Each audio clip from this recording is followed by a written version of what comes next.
இப்போது புதிய அறிமுகம் ஆச்சி ஹோட்டல் சாம்பார் 50 கிராம் ரூபாய் 20 மட்டுமே.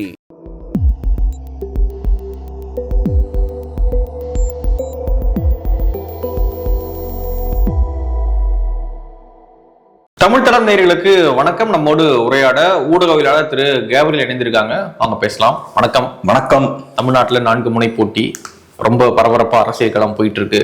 நிறைய கட்சிகள் பிரச்சாரத்தை தொடங்கிட்டாங்க. இவங்களுக்கு எல்லாருக்கும் முன்கூட்டியே வேட்பாளர் அறிவிச்சு பிரச்சாரத்தை தொடங்கியிருந்தாரு திரு சீமான் அவர்கள். திருத்தணியிலிருந்து கிளம்பியிருந்தாரு. இப்போ சேலம் பகுதியில், சேலம் கள்ளக்குறிச்சி அந்த பகுதியில் பிரச்சாரம் மேற்கொண்டு வராரு.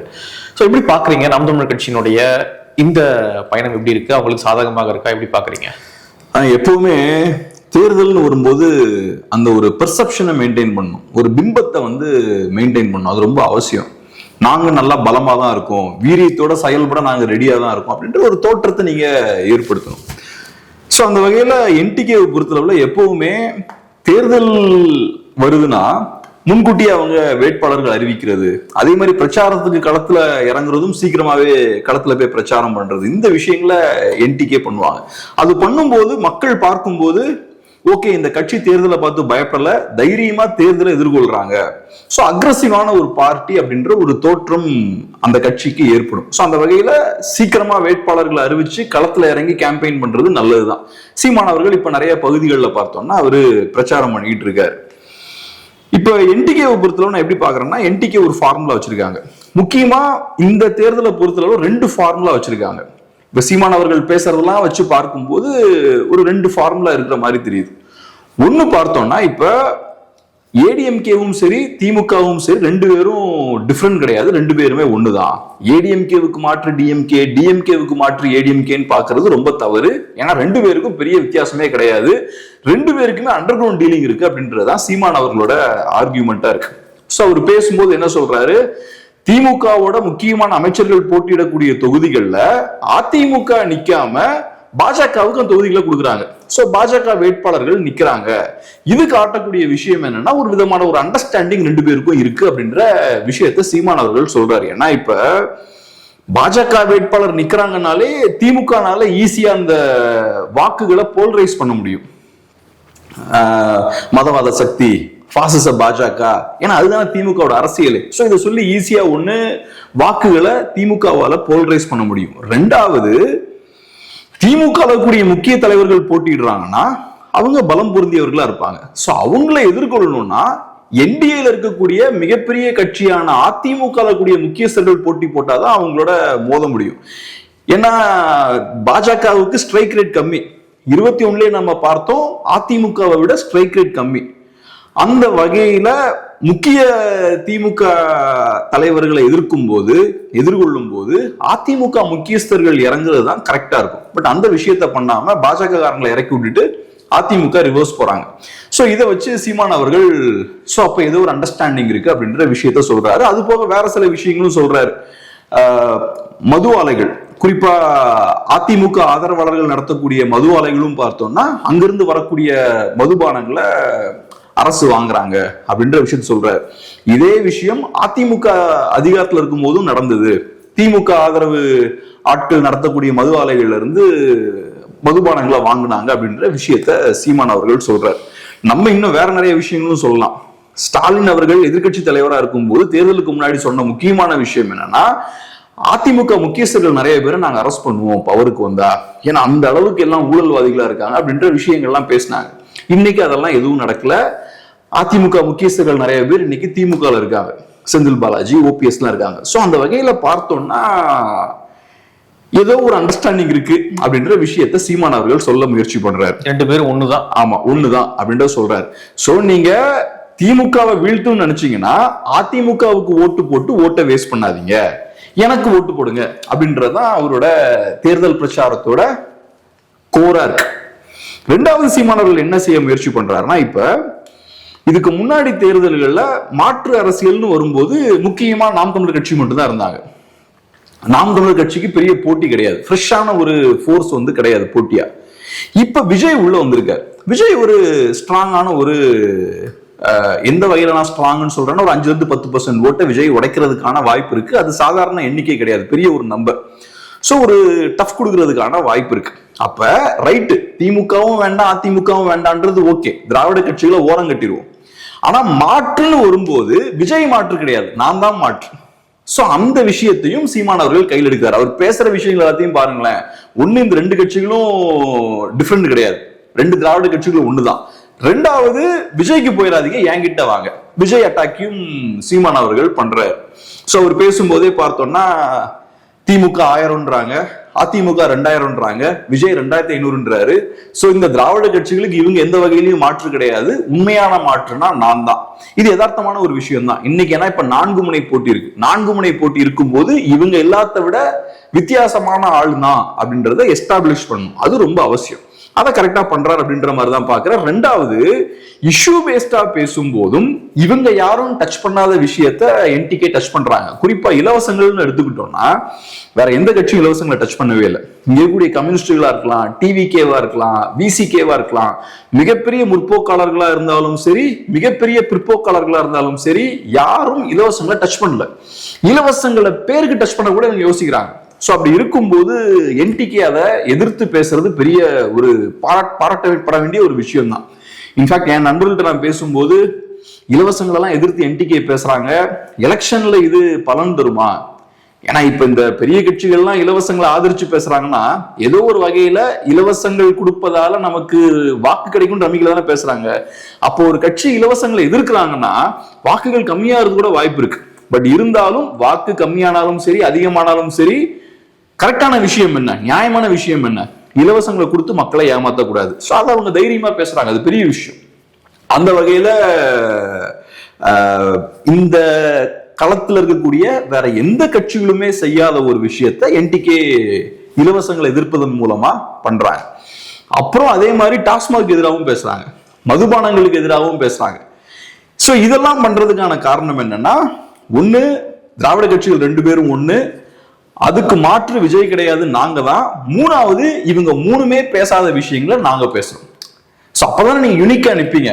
இவங்கெல்லாம் யாரும் பேசாத விஷயத்த பேசும்போதுதான் ஒரு யூனிக்கான ஒரு தனி அடையாளம் படைத்த ஒரு கட்சியா நிக்க முடியும். சோ அந்த விஷயத்தையும் என்டிகே பண்றாங்க, இந்த விஷயங்கள் நடக்குது. ஓகே, இப்போ பிரச்சாரம் பண்ணும்பொழுது ஒரு கமெண்ட் வந்து ஒரு கருத்து வந்து சமூக வலைதளங்கள்ல வருது. என்ன அப்படின்னா, சீமான் அவர்கள் போற இடத்துலலாம் பெரிய கூட்டம் இல்லாம இருக்கு, பிரச்சாரம் பண்ணும்பொழுது கீழே வந்து கம்மியான நாட்கள் தான் நிக்கிறாங்க.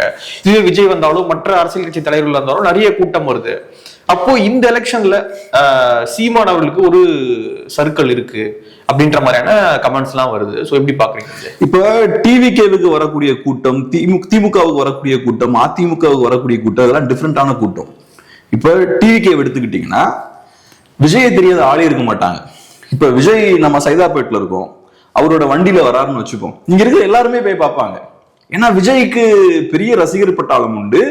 விஜயை தெரியாத ஆளே இந்த தெருவில் இருக்க மாட்டாங்க. எல்லாருக்கும் விஜயை தெரியும். விஜயை போய் நேர்ல பார்க்கணும்னு எல்லாரும் ஆசைப்படுவாங்க.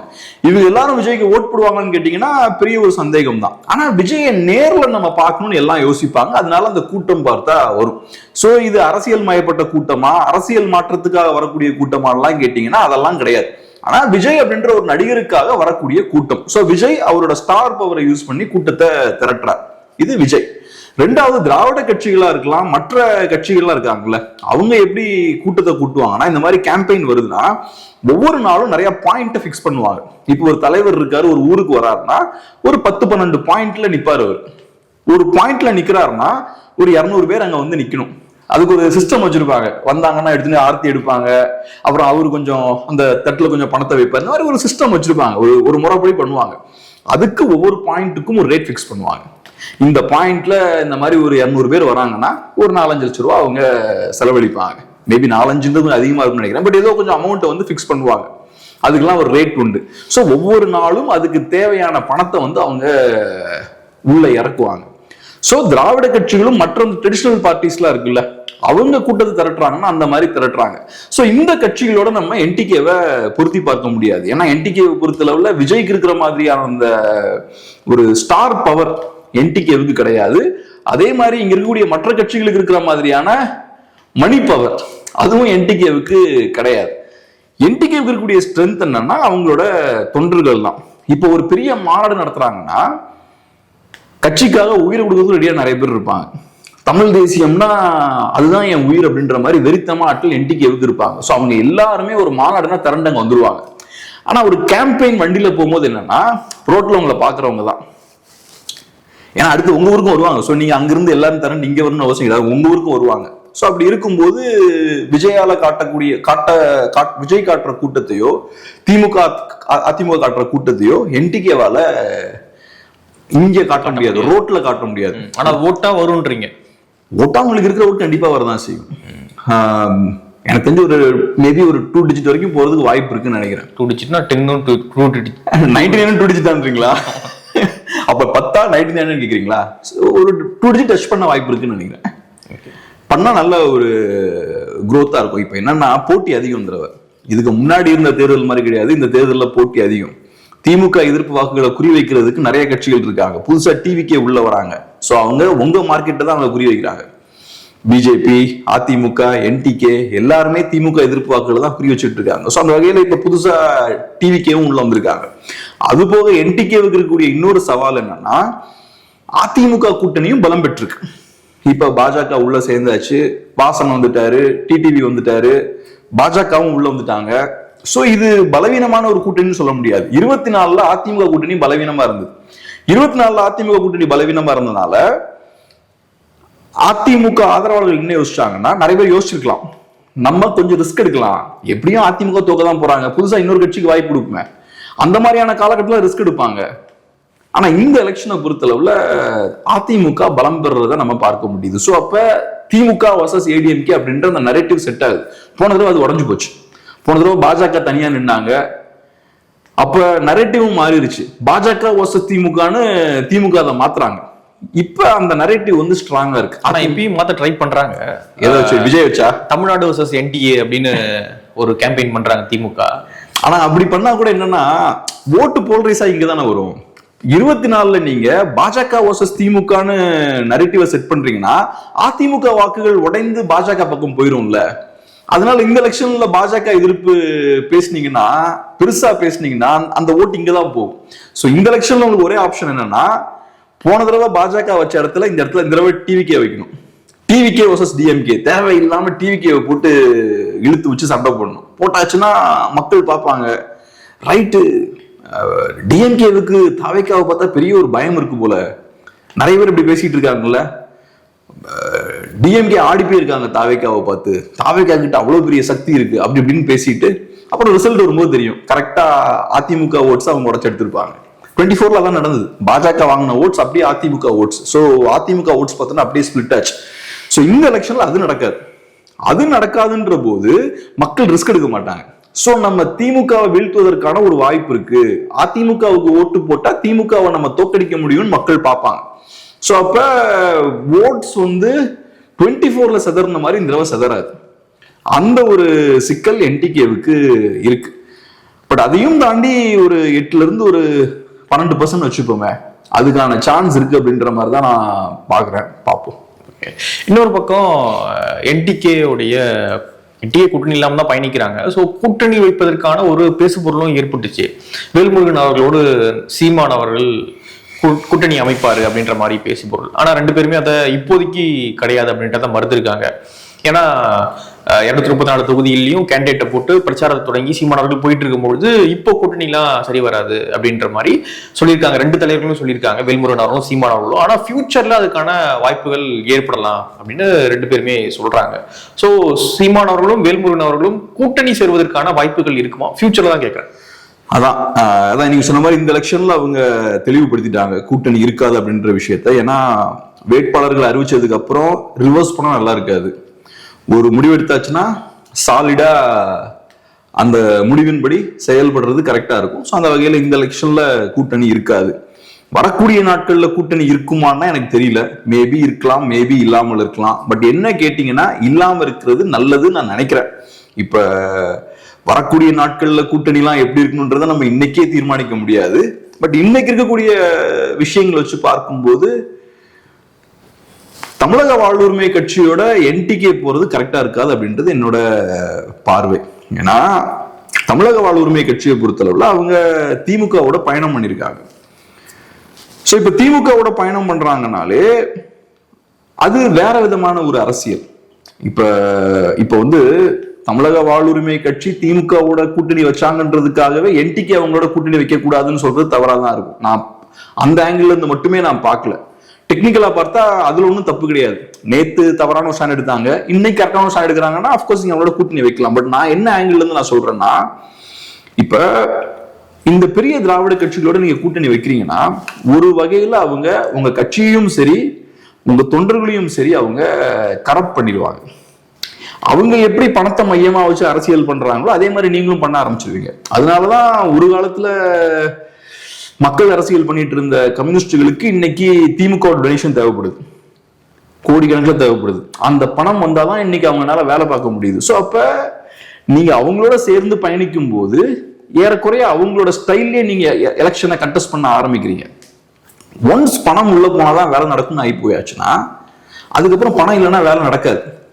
தொண்டர்கள் ஸ்லோவா கரப்ட் ஆக ஆரம்பிச்சிருவாங்க. ஸோ அந்த மாதிரியான ஒரு கட்சியோட நீங்க கூட்டணி வைக்கிறீங்கன்னா உங்க ஆட்களையும் அவங்க கரப்ட் பண்ணுவாங்க. ஸோ அது அந்த சிக்கல் ஒண்ணு இருக்கு. பட் இப்போ வந்து கூட்டணி அப்படின்றது காலல் சூழல் இதெல்லாம் பொறுத்த ஒரு விஷயம். நம்ம இன்னைக்கே உட்கார்ந்து ஒரு தீர்ப்பு எழுத முடியாது, வரக்கூடிய நாட்கள்ல என்னைக்குமே கூட்டணி வைக்க கூடாது அப்படின்னு சொல்ல முடியாது. மேபி ஃபியூச்சர்ல சூழல் கரெக்டா இருந்தா வைக்கலாம். பட் என்ன பொறுத்தளவு நான் இப்போதைக்கு இப்ப இருக்க சூழலை வச்சு பார்க்கும்போது வைக்காம இருக்கிறது பெட்டர். ஏன்னா இப்ப வாழ்வுரிமை கட்சியை பொறுத்தளவுல அவங்களோட விருப்பம் திமுகவோட போறதுதான். திமுகவோட ஐடியாலஜிக்கல் டிஃபரன்ஸ்லாம் அவங்களுக்கு ஒன்றும் கிடையாது. அவங்க கேட்ட சீட்டு கிடைக்கல, அதனால வெளியே வராங்க. வெளியே வந்ததுக்கு அப்புறமும் என்டிகே உங்களோட செகண்ட் ஆப்ஷன் தான், என்டிகே ஃபர்ஸ்ட் ஆப்ஷன் கிடையாது. ஸோ நீங்க கொள்கைக்காக சித்தாந்தத்துக்காகலாம் நீங்க என்டிகே சைடு வரல. அட்லீஸ்ட் இந்த விவாதங்கள்லாம் ஆரம்பிக்கிறது அங்கிருந்து ஆரம்பிக்குது. திமுக இல்லைன்னு ஆனதுக்கு அப்புறம் தான் இதெல்லாம் ஆரம்பிக்குது. திமுக இல்லைன்னு ஏன் ஆச்சு? சீட்டு கம்மி, வேற எதுவுமே கிடையாது, வேற எந்த மிஸ் அண்டர்ஸ்டாண்டிங்கும் கிடையாது. வேல்முருகன் அவர்கள் இந்த லாஸ்ட் ஒரு 4.5 years ஒன்றும் பெருசா பிரச்சனை பண்ண மாதிரி தெரியல. நடுவுல ஒரு 1-2 மாதங்கள் பார்த்தோம்னா நிறைய இன்டர்வியூஸ் கொடுத்துட்டு இருந்தாரு. அதுக்கப்புறம் டக்குன்னு என்னமோ தெரியல குவைட் ஆனாரு. இப்ப திரும்ப நிறைய இன்டர்வியூஸ் எல்லாம் கொடுக்க ஆரம்பிக்கிறாரு. இந்த கூட்டணி முடிஞ்சதுக்கு அப்புறம் திரும்பவும் நிறைய பேட்டிகள் வந்து கொடுத்துட்டு இருக்காரு திமுக விமர்சிச்சு. சோ அதனால ஏற்கனவே ஒரு கட்சி நீண்ட நாட்கள் திராவிட கட்சியோட பயணிக்கிறாங்கன்னா அவங்க ஏதோ ஒரு வகையில நிறைய இடங்கள்ல காம்ப்ரமைஸ் ஆயிருப்பாங்க. என்டிகேவோட ஸ்ட்ரென்த் என்னன்னா இது வரைக்கும் அவங்க காம்ப்ரமைஸ் ஆகல. அதுதான் என்டிகேவோட ஸ்ட்ரென்த். ஸோ அந்த இமேஜை முடிஞ்ச அளவுக்கு பாதுகாக்கணும். என்டிகேவோட ஓட்ஸ் இன்க்ரீஸ் ஆகிட்டே இருக்குன்னா அவங்க வேற எந்த கட்சியோடையும் போய் கூட்டணி வைக்கல, குறிப்பா திராவிட கட்சிகளோட போய் கூட்டணி வைக்கல. அப்ப இந்த கொள்கை கோட்பாட்டுல கரெக்டா இருக்காங்கப்பா அப்படின்னு ஒரு இமேஜ் இருக்கு. இப்ப நான் வந்து ஒரு கிளீன் இண்டிவிஜுவல் அப்படின்னு ஒரு இமேஜ் இருக்குன்னு வச்சுக்கோங்க, அதை நான் முடிஞ்ச அளவுக்கு நான் பாதுகாக்கணும். ஒருத்தர் கரெக்டா இல்லாம கூட இருக்கலாம், ஆனா கரெக்டான இன்னொருத்தரோட பயணிக்கிறாருன்னு வச்சுப்போம். அப்ப அவரை பார்த்தாலும் கொஞ்சம் விலகி தானே போகணும். ஏன்னா நான் அவரோட சேர்ந்தேன்னா என் இமேஜ் அடிவாங்கிறதுக்கான வாய்ப்பு இருக்கு. நான் ஏன்னா ஒரு 30-40 years கஷ்டப்பட்டு ஒரு இமேஜை மெயின்டைன் பண்ணிருக்கேன், அதை உடைய அலோவ் பண்ணக்கூடாது இல்ல. என்டிகேவும் அதே மாதிரிதான் 2016 இருந்து ஏறக்குறைய ஒரு 10 வருஷமா எந்த கூட்டணியும் வைக்காம கிளீனான ஒரு இமேஜை மெயின்டைன் பண்ணிட்டு இருக்காங்க. கரப்ஷன் சார்ஜ் அவங்க மேல வைக்க முடியாது. அவங்க நினைச்சாங்கன்னா யாரோடையாவது கூட்டணி வச்சு பெருசா பணம் சம்பாதிச்சிருக்கலாம். அந்த விஷயம் எல்லாம் அவங்க பண்ணல. அதுக்கு நிறைய இழந்திருக்காங்க. 10 வருஷம் கூட்டணி வைக்காம அரசியல்ல பயணம் பண்றது சாதாரண விஷயமே கிடையாது. ஏகப்பட்ட எலெக்ஷன்ஸை ஃபேஸ் பண்ணிருக்காங்க, ஏகப்பட்ட தோல்விகள். அதெல்லாம் ஃபேஸ் பண்ணதுக்கு அப்புறமும் இறங்கி வரல. அப்ப அதுதான் உங்களோட ஸ்ட்ரென்த், அதுதான் உங்க யூஎஸ்பி. நீங்க அதை தான் ப்ரொடெக்ட் பண்ணணும். நீங்க திமுகவோட இந்த சீட்டு பேரம்லாம் பண்ணக்கூடிய ஒரு கட்சியோட கூட்டணி வைக்கிறீங்கன்னா அவங்களுக்கு இழக்கிறதுக்கு ஒன்றும் கிடையாது, உங்களுக்கு இழக்கிறதுக்கு நிறைய இருக்குல்ல. கட்டின இந்த இமேஜ் எல்லாம் உடையறதுக்கு வாய்ப்பு இருக்குல்ல. ஓகே, பட் எனிவே நம்ம இப்ப இருந்து நம்ம ஃபியூச்சர்ல என்ன பண்ணுன்றதை நம்ம சொல்ல முடியாது. பட் இந்த விஷயங்கள்லாம் இருக்கு, அதை நம்ம பதிவு பண்ணணும். ஃபியூச்சர்ல பார்க்கலாம். இப்போ வந்து காரைக்குடி தொகுதியில சீமான் அவர்கள் போட்டிடுறாங்க. அந்த தொகுதியில அதிமுக கூட்டணியில அமமுகவுக்கு அந்த தொகுதி ஒதுக்கி இருக்காங்க. இப்போ குக்கர் சின்னத்துல ஒரு வேட்பாளர் அங்க களம் காண போறாரு. இன்னொரு பக்கம் காங்கிரஸுக்கு, திமுக கூட்டணியில காங்கிரஸுக்கு அந்த தொகுதியை ஒதுக்க அதிகமான வாய்ப்புகள் இருக்கு. ஏன்னா தொடர்ச்சியான வெற்றியை கொடுத்திருக்காங்கன்றதுனால காங்கிரஸுக்கு அந்த தொகுதியை ஒதுக்க வாய்ப்பு இருக்கு. ஒரு பக்கம் கை, இன்னொரு பக்கம் குக்கர், இன்னொரு பக்கம் விசில். ஸோ இதற்கிடையே வந்து காரைக்குடியில ஜொலிப்பாரா சீமான்? விவசாயி ஜொலிக்குமா? எப்படி பாக்குறீங்க? தெரில, நமக்கு எப்படி சூழல் நமக்கு தெரில. காரைக்குடியில் என்ன சிச்சுவேஷன் இருக்குன்னு எனக்கு தெரியல. கண்டிப்பா டஃப்பான ஒரு போட்டியா தான் இருக்கும். ஸோ நம்ம பார்ப்போம். ஏன்னா நம்ம கருத்து கணிப்புலாம் எதுவும் எடுக்கல. நம்ம அந்த களத்துல போய் ஒர்க் பண்ணி அங்க சூழல் என்ன இருக்குன்றதெல்லாம் கொஞ்சம் 4-5 பேர்கிட்ட விசாரிச்சு அப்புறம் மக்கள்கிட்ட எல்லாம் பேசினாதான் நமக்கு ஓரளவுக்கு தெரியும். இல்லாட்டி குறைந்தபட்சம் ஒரு கருத்து கணிப்பு ஏதாவது எடுக்கணும். அதெல்லாம் எடுக்காம நம்ம யார் ஜெயிப்பாங்க, யாருக்கு வெற்றி வாய்ப்பு அதிகமா இருக்குன்னா நம்ம சொல்ல முடியாது. ஒரு அட்வான்டேஜ் என்னன்னா காங்கிரஸ் தான் நிக்கிறாங்க. ஸோ திமுக அளவுக்கு டஃபா அவங்க போட்டியிட மாட்டாங்க. காங்கிரஸ் சைட்ல அப்ப கொஞ்சம் மைல்டா ஒர்க் பண்ணக்கூடிய ஆட்கள் தான். அது ஒரு அட்வான்டேஜ் இருக்கு. டிஸ்அட்வான்டேஜ் என்னன்னா திமுக எதிர்ப்பு வாக்குகள் இல்லைன்னா திமுக கூட்டணிக்கு எதிரான வாக்குகளை உடைக்கிறதுக்கு 3 பேர் போட்டி போட்டுட்டு இருக்காங்க. ஸோ அந்த ஒரு டஃப்பான ஒரு விஷயம் இருக்கு. டிவிகே கேண்டிடேட் எப்படிப்பட்ட ஆளுன்னு நமக்கு தெரியல. ஸோ இந்த விஷயங்கள்லாம் நம்ம பேஸ் பண்ணி தான் நம்ம பார்க்கணும். ஸோ அதிமுகவும் டைரக்டா இறங்கல. அந்த வகையில பார்த்தோம்னா திமுக எதிர்ப்பு வாக்குகளை உடைக்கக்கூடிய சக்திகளும் பெருசா ஸ்ட்ராங்கா இல்லைங்க. உள்ளதுலேயே திமுக எதிர்ப்பு சக்திகள்லயே உள்ளதுலேயே பலம் பொருந்திய சக்தி யாருன்னு பார்த்தோம்னா என்டிகே தான் இங்க ஒரு வகையில பார்த்தா. ஸோ அப்ப மேபி கொஞ்சம் பெட்டர் சான்ஸ் இருக்குன்னு கூட பார்க்கலாம். பட் இதெல்லாம் நான் வந்து பேசிக்கா எடுத்த உடனே பார்க்கும்போது இருக்கக்கூடிய இன்ஃபர்மேஷன் வச்சு நான் பேசுறேன். நம்ம உள்ள போனாதான் வேற மல்டிபிள் ஃபேக்டர்ஸ் இருக்கும். அங்க இருக்கக்கூடிய கேஸ்ட் டைனமிக்ஸ் இருக்கும், அங்க இருக்கக்கூடிய சோசியல் கண்டிஷன்ஸ் என்ன, இதெல்லாம் பார்த்தாதான் ஓட்டு எப்படி டிரான்ஸ்ஃபர் ஆகும், என்ன நடந்திருக்கு, ஹிஸ்டாரிக்கலா என்ன பேட்டர்ன்ல மக்கள் வாக்களிச்சிருக்காங்க, இதெல்லாம் நம்ம பார்க்க முடியும். அப்பதான் நம்ம கிளியரா சொல்ல முடியும். ஓகே. ஆனா இப்போதைக்கு பார்க்கும்போது கொஞ்சம் பாசிட்டிவா இருக்கு காரைக்குடி சீமானுக்கு. மோஸ்ட் ஃபேமஸ் கேண்டிடேட் யாருன்னு பார்த்தோம்னா அந்த தொகுதியில சீமான் தான். எல்லாருக்கும் தெரியும் சீமான் அவர்களை. ஓகே. என்டிகேவோட மோஸ்ட் பவர்ஃபுல் கேண்டிடேட்டும் அவரு தான். ஸோ அந்த வகையில வாய்ப்பு இருக்குன்னு சொல்லலாம். அப்புறம் ஆப்போசிட் சைட்ல உள்ளதுலேயே பலமான கட்சியும் அங்க இல்லை, கொஞ்சம் பலவீனமான ஒரு கட்சி தான் இருக்கு. ஸோ இந்த ஃபேக்டர்ஸ்லாம் வச்சு பார்க்கும்போது கொஞ்சம் சாதகமான சூழல் என்டிகேவுக்கு அங்க இருக்கு. ஜெயிப்பாங்களா, எத்தனை % வாக்கு வாங்குவோம் அதெல்லாம் நமக்கு தெரியல. ஓகே. இப்போ போயிட்டு இருக்க களம் சீமான் அவர்களுக்கு சாதகமாக இருக்கா? தமிழ்நாடு முழுக்க எப்படி பாக்குறீங்க? அந்த எலெக்ஷன் டஃப்பான எலெக்ஷன் தான். ஏன்னா நான் சொன்ன மாதிரி ஓட்ஸ் உடையுது. ஆனா நான் எப்படி பாக்குறேன்னா இந்த எலெக்ஷன்ல என்டிகே தாக்கு பிடிச்சாங்கன்னா அதுக்கப்புறம் வளர்றதுக்கான ஒரு ஸ்பேஸ் இருக்கும்னு பாக்குறேன். இந்த எலெக்ஷன்ல என்டிகே தாக்கு பிடிக்கணும், இருக்கிற ஓட்ஸை தக்க வைக்கணும். இப்போ ஓட்ஸ் கம்மியாகுதுன்னா டேஞ்சர். ஓட்ஸ் கம்மியாகுதுன்னா அதுக்கப்புறம் நாங்க அப்பவே சொன்னோம் என்டிகே 8% மேல வளராது, அன்றே நாங்கள் கணித்தோம் அப்படி இப்படின்னு பேச ஆரம்பிச்சுவாங்க. ஓட்ஸ் ஒரு 10-11% போயிருச்சுன்னு வச்சுக்கோங்க, அது பெரிய வளர்ச்சி இல்லைனாலும் அது வளர்ச்சி தான். அப்ப யாரும் பேச மாட்டாங்க, எல்லாம் கப்சுப்புன்னு அமைதியா இருப்பாங்க. ஆனா பேச வேண்டியவங்க பேசுவாங்க. என்டிகே சைட்ல பயங்கரமா குஷியா அவங்க நாங்க 10% ஓட் வாங்கிட்டோம் பாருங்கன்னு பெருமையா பேச ஆரம்பிப்பாங்க. அது ஒரு பெரிய ஒரு பூஸ்ட வந்து என்டிகே கொடுக்கும். அதுக்கப்புறம் வளர்றதுக்கான வாய்ப்பு இருக்கு. அதுவும் குறிப்பா இந்த எலெக்ஷன்ல அதிமுக தோத்துட்டாங்கன்னா என்டிகே க்ரோ ஆகிறதுக்கு பெரிய ஒரு வாய்ப்பு கிரியேட் ஆகும். என்டிகே மட்டும் இல்ல, பாஜக வளர்றதுக்கும் ஒரு ஸ்பேஸ் கிரியேட் ஆகும். ஏன்னா இப்பவே பார்த்தோம்னா அதிமுகவால அவங்க செய்யக்கூடிய வேலையை சரியா செய்ய முடியலன்னா இந்த கட்சிகள்லாம் வளருது. அப்ப தொடர்ந்து 2 தேர்தல் அதிமுக தோக்குறாங்கன்னா மக்களுக்கு அதிமுக மேல நம்பிக்கை போயிடும். அதுக்கப்புறம் என்டிகே சைட்ல மக்கள் போக ஆரம்பிச்சிருவாங்க. நான் மக்கள்னு சொல்றது திமுக எதிர்ப்பு வாக்காளர்கள். என்டிகே சைடு, பிஜேபி சைடு, தாவேக்காவை நான் அந்த இடத்துல பெரிய ஒரு ஃபோர்ஸா பார்க்கல. தாவேக்கா 26ல தான் முக்கியமான ரோல் பிளே பண்ணுவாங்க. நாட்கள் போக போக அவங்க பலவீனப்பட்டுக்கிட்டே தான் இருப்பாங்க. பட் பிஜேபியும் என்டிக்கும் அப்படி கிடையாது. அவங்க கொஞ்சம் நாட்கள் இருந்து சண்டை போடக்கூடிய கட்சிகள் அவங்க. ஸோ அதனால 26 முக்கியமான ஒரு தேர்தல். அதிமுக ஜெயிச்சிட்டாங்கன்னா ஸ்டேட்டஸ் கோ மெயின்டைன் ஆகும். இதுக்கு முன்னாடி எப்படி இருந்தது? திமுக அதிமுகன்னு மாத்தி மாத்தி மாத்தி சீசா மாதிரி எப்படி வந்துகிட்டே இருந்தாங்க. அது நடக்கும். அதிமுக தோத்துட்டாங்கன்னா களம் வேகமா மாற ஆரம்பிச்சிடும். இந்த நிறைய பேருக்கு நம்பிக்கை போயிடும். அப்புறம் அந்த ஓட்ஸ் எல்லாம் வேகமா இந்த பக்கம் ஷிஃப்ட் ஆக ஆரம்பிச்சிடும். இது ஒரு பக்கம். ஆமா, பாஜக பக்கம் கொஞ்சம் போகும், என்டிகே பக்கம் கொஞ்சம் போகும். பாஜகவோட என்டிகே பக்கம் அதிகமா போகும். ஏன்னா பாஜக ஒரு நேஷனல் பார்ட்டி. நேஷனல் பார்ட்டியை விட தமிழ்நாட்டில் ஒரு ரீஜனல் பார்ட்டியோட மக்கள் இன்னும் அசோசியேட் பண்ணிப்பாங்க. நீங்க ஜஸ்ட் பாருங்க, என்டிகே பேசக்கூடிய அரசியலையும் பாஜக பேசக்கூடிய அரசியலையும் கம்பேர் பண்ணி பாருங்க. என்டிகேல இருக்கக்கூடிய லீடர்ஸ் இருக்காங்கல்ல, அவங்களையும் பாஜக இருக்கக்கூடிய லீடர்ஸையும் கம்பேர் பண்ணி பாருங்க. யாரு தமிழ் மக்களுக்கு இன்னும் பெட்டரா அப்பீல் ஆவாங்க? யார தமிழ் மக்களால இன்னும் ஈஸியா ஏத்துக்க முடியும்?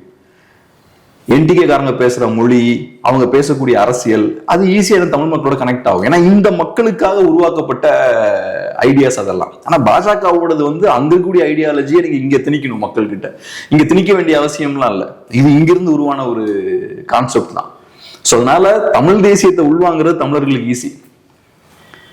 நீங்க அங்கிருந்து வந்து ஏகப்பட்ட விஷயங்கள்லாம் சொல்லி புரிய வைக்கிறது ரொம்ப கஷ்டம். இப்ப சனாதனம்னே பேசும்போது நம்ம அதை ஒரு மாதிரி பேசுறோம், அவங்க வேற ஒரு ஐடியால பேசுறாங்க. ஸோ அவங்க பேசுறது நமக்கு புரிய மாட்டேங்குது, நம்ம ஆளுங்க பேசுறது அவங்களுக்கு புரிய மாட்டேங்குது. நாங்க வேற சென்ஸ்ல சொன்னோன்னு இவங்க சொல்றாங்க. அப்கோர்ஸ் இப்ப உதயநிதி சொல்லாம இருக்கலான்றதான் என்னோட பார்வை. பட் சொல்றேன், மிஸ்கம்யூனிகேஷன் நிறைய இடத்துல இருக்கு பாருங்க.